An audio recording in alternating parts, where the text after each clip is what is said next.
عزتمند زمنګ او ستاسو نکاحونه شته ودونه شته خو واده د رسول الله علیه السلام په طریقه باندې لک خلق کوي د مسلمانانو د ودونو حال چې دی وکړه او منګه ګورو منګه تاسو وینو زما د مسلمان په واده او نکاح کې په دې یو واده کې د سکانو طریقه رانه نوته ده د هندوانو شته د عیسایانو شته د يهودو شته د نورو غیر دین لا مزم شته خو چې نشته د رسول الله سنت پکې نه ولی زمنګ چې واده نیټه کې خودلش نو واده کې که 2 میاشتې او که 3 میاشتې نیټه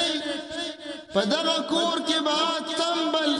په دغه کور کې به ډولونه او اوس خو غلاړل اوس غټ غټ ډېګونه او لټ سپیکرې او موبایل به کولاوي او ګانې بجانې 2 میاشتې دا مسلمانان د دې کوره هره شپه د الله د نافرمانۍ اواز راوځي د ډمتوب اواز د سندرو د ګانو بجانو اوازونه راوځي زما د مسلمان خور ځوانه پیغله جنۍ او میندې ورته ګډېږي ډیک ته او ټیپونو ته او دغه واده په دې طریقه رواني نو بیا واده وشي نو پس د هغې چې بچي پیدا شي غلا او ډاکواني په دې کې به څه برکت راشي چې د نیټې نه تر اخره واده ټول په فحشا او په ډمتوب باندې تېر شي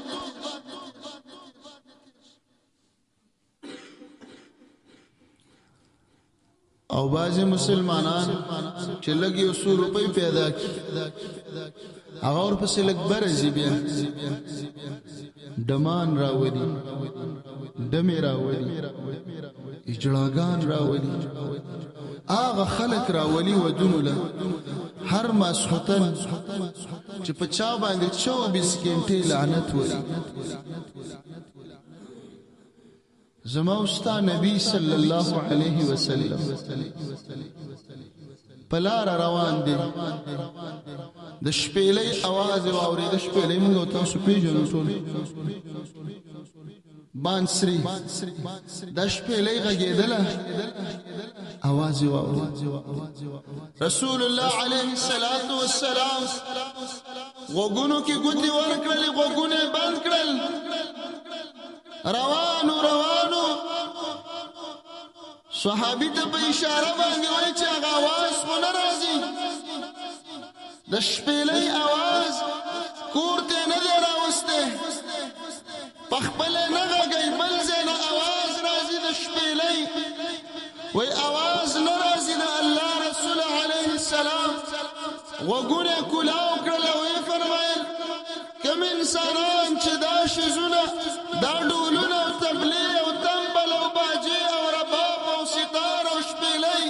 او ګونګروګان اوري د قیامت په ورځ به الله د دوی په غوږونو کې ګرمه ایښېدلې تنبه ور واچوي په یو طرف او بل طرف ته به تېوځي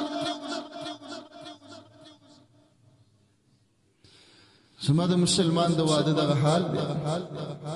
2-3 میاشتې دغه لوبه شروع ده دی واده کې به برکت سره شي د دې واده نه پس چې زمون کوم بچی راځي هغه به دیندار شي هغه هم دغه شانتي راشي بیا په دې امت کې او خاص کر زمونږ استاد په دې خار او په دې علاقو کې دا وګوره اجړاګان راوړي پیدایشی تور باندې د الله رب العالمین تخلیق دی الله پیدا کول کوي خدای اجړاګان الله دومره نه دی پیدا کړی د ډاکټرانو نه معلومات کوي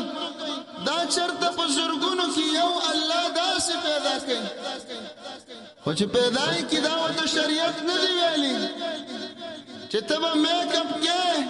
او ځان نه مخزه جوړه او پردي ودونه وګرمه ډیر خلک راوځي وي د دې دفاع وکړ د دې جړا جړاګانو د دې خواجه سراو حقوق غواړو زه نه وایم رسول الله عليه السلام فرمایي لعن الله المتشبهين من الرجال بالنساء فآغا چا لعنت دی چې سړی